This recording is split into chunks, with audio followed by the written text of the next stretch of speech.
नमस्कार दोस्तों, stock market studies में फिर से एक बार आपको बहुत-बहुत स्वागत है। तो आज यहाँ पे मैं डिस्कशन करूँगा कुछ इम्पोर्टेंस कंपनी के बारे में, कुछ इम्पोर्टेंस अपडेट के बारे में। तो वीडियो को लास्ट तक देखिएगा और अभी तक अपने चैनल को सब्सक्राइब नहीं किया तो ज़रूर कर लीजिएगा, कंटिन्यूअसली इन्फॉर्मेशन और अपडेट्स पाने के लिए। क्योंकि इस वीडियो के माध्यम से मैं कंपनीज़ के फाइनेंशियल डिटेल्स और फंडामेंटल डिटेल्स साथ ही साथ टेक्निकली जो चार्ट पैटर्न्स बन रहा है, जो चार्ट पैटर्न्स के माध्यम से आप स्विंग ट्रेडिंग्स और शॉर्ट टर्म ट्रेडिंग्स कर सकते हैं। अ अ, तो उस तरीके से डेटा मैं आपके साथ शेयर करूँगा, तो वीडियो को लास्ट तक ज़रूर देखिएगा। तो चलो देख लेते हैं एक-एक करके सारे कंपनीज़ के डिटेल्स के बारे में। सबसे पहले मैं जिस कंपनी के बारे में बात करूँ उसका नाम है आवास फाइनेंसर्स। तो आवास फाइनेंसर जो है वो एक हाउसिंग कंपनी, हाउसिंग लोन्स देने वाला कंपनी है। देखिए हाउसिंग डेवलपमेंट कंपनी में नंबर 1 कौन है? एचडीएफसी। जो एचडीएफसी अभी मार्च होकर किसके साथ चला गया? एचडीएफसी बैंक के साथ। तो इसका जो कंपटीटर है आप देखेंगे तो एचडीएफसी नंबर 1 है। कितना? 5 लाख करोड़ की इसका मार्केट कैप है। और उसके बाद देखिए एलआईसी है, एलआईसी हाउसिंग फाइनेंस है, पीएनबी हाउसिंग फाइनेंस है, एप्टस वैल्यू हाउसिंग फाइनेंस है, साथ ही साथ हुडको भी है। उसके बाद है आवास फाइनेंसर, जिसका मार्केट कैप करीबन 12,400 करोड़ है। आवास फाइनेंसर मार्केट में अभी कुछ ही टाइम में मार्केट में लिस्टिंग हुआ है और बहुत पुराना कंपनी नहीं है। फिर भी इस कंपनी में कितना परफॉर्मेंस हो रहा है वो मैं आपको दिखा देता हूँ। देखिए सबसे पहले मैं बात करूँ, आप देखेंगे कंपनी स्टार्ट कब हुआ? 2011 में। इसका मतलब कंपनी अभी 10 से 12 साल ही हुआ है। ज़्यादा पुराना कंपनी नहीं है, ज़्यादा पुराना कंपनी नहीं है, इसका मतलब कंपनी में उतार-चढ़ाव जो है वो उतना दिन तक नहीं देखा। तो कंपनी एक private loan housing loan and advisers company है। तो कंपनीज़ के जो परफॉर्मेंस है उसके बारे में बात करूँ, तो कंपनी का P ratio industry P ratio के आसपास है। आरओसी, आरओई में आरओई बेस्ड लेवल देखने को मिला, क्योंकि जितने सारे फाइनेंस कंपनी है, एनबीएफसी है, उसको आपको आरओसी देखना नहीं है, उसको देखना है आरओई। तो आरओई तो ठीक-ठाक है, एवरेज लेवल के आसपास है। एनुअली इनकम भी अच्छा खासा है। कर्जा भी कंपनी लिया, तो कर्जा लेने के बाद कंपनी प्रॉफिट कर रहा है, यही सबसे बड़ी बात है। हाथ में कैश नेगेटिव में है। खुद खुद का पैसे को कंपनी फिर से बिजनेस में लगा दिया है। कंपनी का क्वार्टरली जो रिजल्ट है, इस बार जो रिजल्ट आया एक्चुअली पिछले दिनों में रिजल्ट आया था। तो कंपनी रिजल्ट किस तरीके से किया आप देख सकते हैं। पिछले साल में कंपनी का सेल्स था 353 करोड़ और इस बार वो सेल्स बढ़ के हो चुके 467 करोड़। तो यहाँ पे अच्छा खासा यहाँ पे इनकम में जंप देखने को मिला, चाहे वो क्वार्टर बेसिस हो, चाहे वो ईयर बेसिस हो। एक्सपेंस भी कंपनी कुछ इस तरीके से देखने को मिला और कंपनी का नेट प्रॉफिट देखिए 89 करोड़ से बन चुके 110 करोड़। आप कह सकते हैं कि पिछले सालों की तुलना से कंपनी ने अच्छा खासा प्रॉफिट किया, मगर पिछले क्वार्टर को कंपनी क्या किया? बीट नहीं कर पाया। तो कोई बात नहीं, हमेशा हर क्वार्टर को बीट करेंगे ऐसे कुछ हो नहीं सकता। तो अभी नेट प्रॉफिट के मतलब एनपीए के बारे में बात करूँ, देखिए एनपीए तो कुछ अवेलेबल नहीं है, फिर भी एनपीए को देखिए पिछले क्वार्टर्स की तुलना से देखा जाए तो कंपनी ने यहाँ पे कंट्रोल में रखे हैं। 1% के नीचे है, चलो ठीक-ठाक है, 6.68 के आसपास है तो चलो ठीक-ठाक मान लेता हूँ। तो कंपनी ने इनकम में अच्छा खासा किया और कंपनी जो पिछले दिनों में रिजल्ट पब्लिश किया था उसके एक डेटा मैं आपको दिखा दूँ तभी आपको और भी क्लियर होगा। देखिए डेप्थ ऑफ इक्विटी के जो रेशियोज़ है वो 3.16 के आसपास है और जो नेटवर्क है कंपनी का, वो करीबन 3,38,000 के आसपास है। और कंपनी का अर्निंग पर शेयर कितना बना? अर्निंग पर शेयर यहाँ पे अवेलेबल नहीं है। कंपनी का देखिए 2 पॉइंट्स आपको जरूर देखना चाहिए। वो है टोटल डेट टू एसेट, मतलब टोटल एसेट। तो मतलब टोटल एसेट के ऊपर कितना डेट है? 0.74 के आसपास। तो ज़्यादा नहीं कहूँगा, मतलब उतना कम भी नहीं कहूँगा, उतना ज़्यादा भी नहीं कहूँगा, ठीक-ठाक ही है। नेट प्रॉफिट मार्जिन कितना है? मार्जिन देखिए 23% के आसपास है। तो मार्जिन भी अच्छा खासा देखने को मिला और कंपनी का देखिए एनपीए, जो चीज़ मैं आपको दिखाने वाला था, एनपीए कितने हैं? 0.73 के आसपास है। तो जैसे आप देखेंगे फाइनेंस कंपनी में एनपीए बहुत मैटर करता है, क्योंकि एनपी ज़्यादा रहेंगे तो कंपनीज़ के ऊपर दिक्कत बन सकते हैं। एनपीए का मतलब है नॉन परफॉर्मिंग एसेट, तो नॉन परफॉर्मिंग एसेट मतलब कंपनी ने जितने लोन दिया, उस लोन कितने मार्केट से उठा पाए, इसीलिए जितना लोन मार्केट से उठा नहीं पाएँगे, तो वो एनपीए बन जाएगा। तो मेरे हिसाब से यहाँ पे एक वीकनेस देखने को मिला है। तो अ, वीकनेस मतलब उतना ज़्यादा वीकनेस नहीं है, फिर भी चलो ठीक-ठाक ही है, क्योंकि 1% के नीचे है तो ठीक-ठाक ही माना जा रहा है। तो कंपनीज़ के जो मतलब इन्वेस्टर है उसके बारे में बात करूँ, आप ध्यान से देखेंगे, एफआईएस ने अच्छा खासा होल्डिंग्स उठा के रखा है और प्रोमोटर के बाद सबसे ज़्यादा होल्डिंग्स एफआईएस के पास है। डीएस के पास भी होल्डिंग इंक्रीज़ हुआ और पब्लिक के पास भी होल्डिंग्स है। क्योंकि देखिए इस कंपनी के ऊपर ग्रोथ क्यों हुआ, सबसे पहले बता दूँ। देखिए पहली बात, एचडीएफसी जो है वो इस सेक्टर से हट रहा है और एचडीएफसी बैंक के साथ मर्ज हो रहा है। और आज देखिए आभास जो रैंकिंग्स में है, जो रैंकिंग्स में 6 नंबर में है, तो वो कहाँ पे आ जाएगा? 5 नंबर रैंकिंग में। तो जब कोई कंपनी का रैंकिंग ग्रो होता है, तो उस कंपनी में एक पॉजिटिविटी तो बन जाते हैं। तो रही बात कंपनीज के चार्ट पैटर्न का, तो मैंने आपको पहले भी मेंशन किया कि कंपनी देखा जाए तो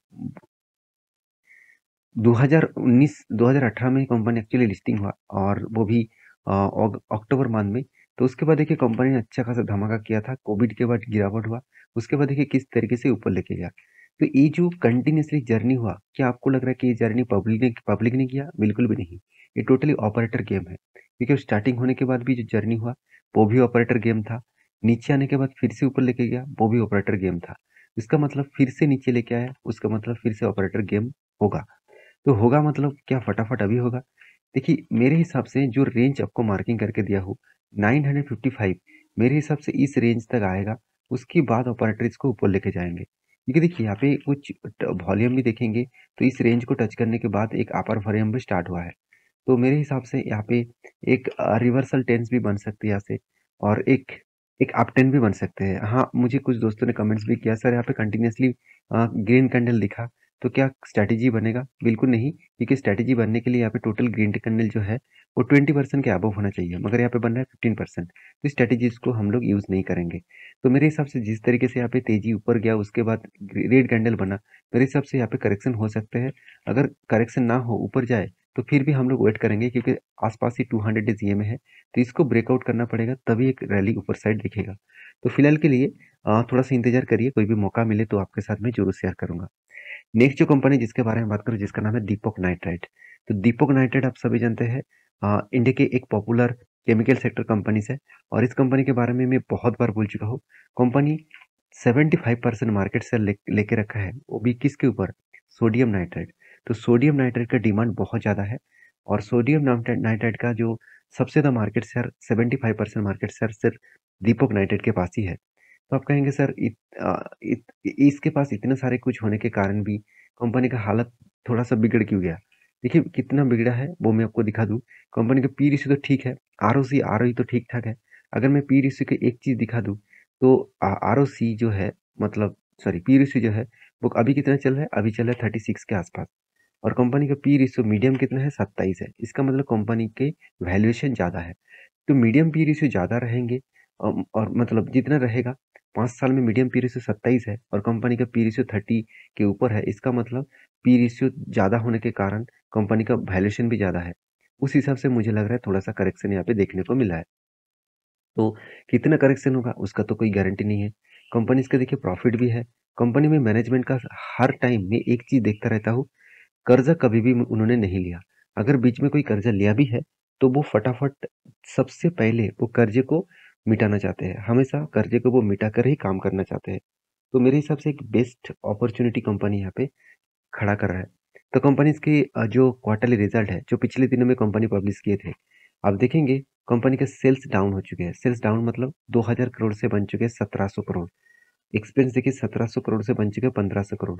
तो कंपनी का प्रॉफिट मार्जिन जो है वो, मतलब ऑपरेटिंग प्रॉफिट 350 करोड़ से बन चुके 210 करोड़। तो 17% ऑपरेटिंग प्रॉफिट मार्जिन से बन चुके 12% के आसपास। तो यहाँ पे जो परसेंटेज है कुछ इस तरीके से देखने को मिला। और नेट प्रॉफिट के बारे में बात करो तो नेट प्रॉफिट भी कुछ इस तरीके से देखने को मिला है। 235 करोड़ से बन चुके हैं 150 करोड़। तो यहाँ पे जो जर्नी है वो जर्नी में गिरावट इसीलिए हुआ, क्योंकि मार्केट में केमिकल का डिमांड जो है, केमिकल प्रोडक्ट का जो डिमांड है, उसका हर मतलब हर केमिकल कंपनीज के ऊपर डाउन साइड देखने को मिला। चाहे वो एसआरएफ देख लीजिए, चाहे चाहे वो अलग कोई भी कंपनीज को देख लीजिए, पीडीलाइट भी देख लीजिए, वहां पे भी सेल डाउन आपको दिखेगा। तो मेरे कहने का मतलब है, जब पूरा सेक्टर की हालत खराब है, उस टाइम आप कोई किसी भी कंपनीज के ऊपर ब्लेम नहीं कर सकते कि कंपनी खराब है। ये कंपनी देखिए रिजर्व भी कंटिन्यूसली ग्रोथ करता चला गया। इस बार हाईएस्ट रिजर्व को ग्रोथ किया 4000 करोड़। और कर्जा जो पहले लिया था उस कर्जे को मिटाया, और आज एकदम ना के बराबर कर्जा है। और उसके बाद CWIP के बारे में बात करूँ तो 301 करोड़ के आसपास CWIP देखने को मिला। इसका मतलब कैपिटल वर्किंग इन प्रोसेस के बारे में बात करूँ तो 300 करोड़ के आसपास कैपिटल वर्किंग इन प्रोसेस देखने को मिला। तो एसेट के बारे में बात करूँ तो एसेट भी कंपनी के ऊपर पॉजिटिवली यहाँ पे देखने को मिला है। तो हर पॉइंट्स कंपनी के लिए पॉजिटिवली है। अगर कंपनी के कैश फ्लो के बारे में बात करूँ तो कैश फ्लो आप कंपनी के 650 करोड़ के आसपास कंपनी का टोटल ऑपरेटिंग प्रॉफिट जो कैश फ्लो है वो देखने को मिला। तो ओवरऑल कंपनीज के हर पैरामीटर पॉजिटिव है। सर सेल डाउन इसीलिए हुआ क्योंकि मार्केट में डिमांड कम हुआ, इसी वजह से। कंपनी के ऊपर इन्वेस्टर भी देखिए, प्रोमोटर, एफआईज, डीएस, हर किसी ने इस कंपनी के ऊपर होल्डिंग्स रखे हैं। अगर मैं इस कंपनी के चार्ट पैटर्न्स के बारे में बात करूँ तो मैंने आपको कुछ डेट्स मेंशन किया था और वो शानदार तरीके से टारगेट अचीव भी हुआ। डेट्स कहाँ पे था? देखिए यहाँ पे मैंने एक रेजिस्टेंस को फेस किया था, मतलब इस रेजिस्टेंस को आपको बताया था कि लॉन्ग एक रेजिस्टेंस है, बहुत पहले से इस रेजिस्टेंस काम कर रहा है और इस रेजिस्टेंस जब ब्रेकआउट करेगा और वो भी हाई वॉल्यूम के साथ हम लोग एंट्री लेंगे। तो यहाँ पे देख सकते हैं ब्रेकआउट शानदार हुआ, तो मैंने इस कैंडल में एंट्री नहीं लिया और मैं बार बार बोलता हूँ कभी भी लॉन्ग कैंडल्स दिखा तो प्लीज़ इग्नोर कर देना, क्योंकि वो रिट्रेसमेंट जरूर करेगा, वो थोड़ा सा प्रॉफिट बुकिंग करेगा, वहां से एक रिवर्सल कैंडल दिखे तब एंट्री लेना। तो यहाँ पे रिवर्सल कैंडल कौन सा? इस कैंडल ने रिवर्सल कैंडल लिया और उसके बाद देखिए मैंने टारगेट यहाँ तक लिया। तो और ये आपको मैं टेलीग्राम में भी अपडेट दिया था और वीडियो बना के भी बताया था। अराउंड 10% का गेन, 9.5% का गेन यहाँ पे मिल चुके थे। तो उसके बाद देखिए किस तरीके से प्रॉफिट बुकिंग हुआ। अभी फिलहाल के लिए मैं इंतजार कर रहा हूँ क्योंकि अभी जो लेवल है वो लेवल बहुत क्रूशियल लेवल है। इस लेवल में काम करना मतलब बहुत रिस्की जोन में काम करना होगा, इसलिए मैं इस कंपनी को अभी फिलहाल के लिए अवॉइड कर रहा हूँ एज अ स्विंग ट्रेडिंग्स के लिए। तो और बाकी आपके क्या राय है मुझे जरूर कमेंट करना। नेक्स्ट जो कंपनी है जिसका नाम है प्रिंस पाइप। देखिए प्रिंस पाइप मेरे हिसाब से कंपनी एक अच्छा कंपनी है और फ्यूचर के विजन के हिसाब से कंपनी काम कर रहा है। प्लास्टिक पाइप इंडस्ट्रीज में कंपनी का नाम थर्ड पोजीशन नहीं, फोर्थ पोजीशन में देखने को मिलता है। कंपनी का जो मार्केट कैप है उस हिसाब से देखें तो कंपनी का 7,300 करोड़ का मार्केट कैप। इसका मतलब एक स्मॉल कैप टाइप कंपनी है और इस कंपनी का ग्रोथ किस तरीके से हो रहा है वो देखिए। कंपनी का कोई भी डेप नहीं है, एनुअली इनकम अच्छा खासा है, आरओसी आरओई तो ठीक ठाक लेवल में देखने को मिला। अगर इस कंपनी के मैं डिटेल्स के बारे में बात करूँ तो आप देखेंगे तो पी रेशियो जो 60 के आसपास देखने को मिला है, वो 60 के आसपास कितना हाई वैल्यूएशन है वो मैं आपको दिखा दूँ।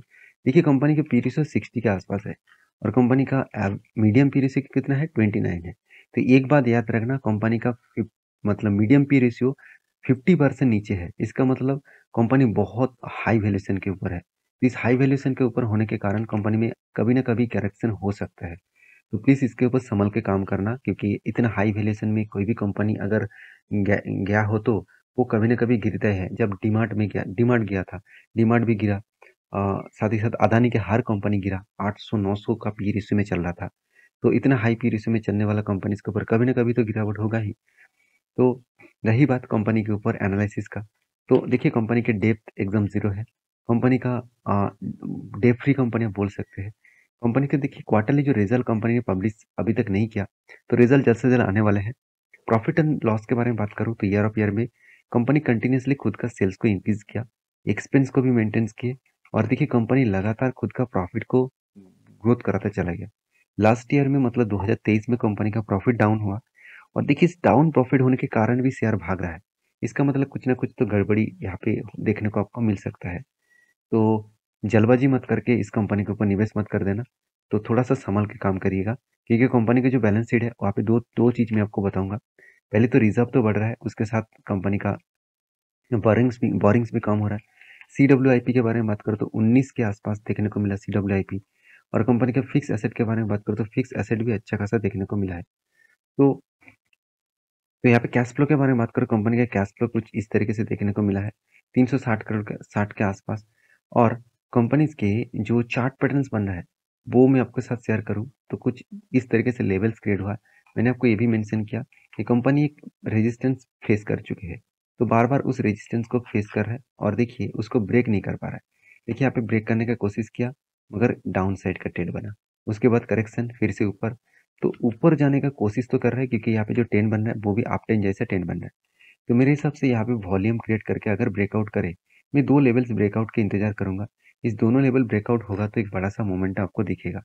तो अभी फिलहाल के लिए मैं कोई इस कंपनी के ऊपर ट्रेड नहीं लूंगा, क्योंकि मौका अभी तक नहीं बना। तो हम लोगों को मौके के हिसाब से इंतजार करना पड़ेगा। जल्दबाजी करके कोई भी कंपनी के ऊपर काम करेंगे तो आप बुरी तरीके से फंस सकते हैं। तो प्लीज़ संभल के काम करिए, समझ के काम करिए। तो नेक्स्ट जो कंपनी जिसके बारे में बात करूँ उसका नाम है GNA एक्सेल्स लिमिटेड। तो एक ऑटो इंश्योरेंस कंपनी है। तो इस कंपनी ने अच्छा खासा रिटर्न्स दे दिया, करीबन करीबन कंपनी 600 20 के आसपास इसका प्राइस था 1 साल पहले, और अभी कितना है? अभी कंपनी का प्राइस है 1000 के ऊपर। तो कंपनी अराउंड आपका फंड डबल के आसपास कर चुके हैं। तो इस बेसिस में कंपनी ने बहुत बड़ा अनाउंसमेंट भी किया।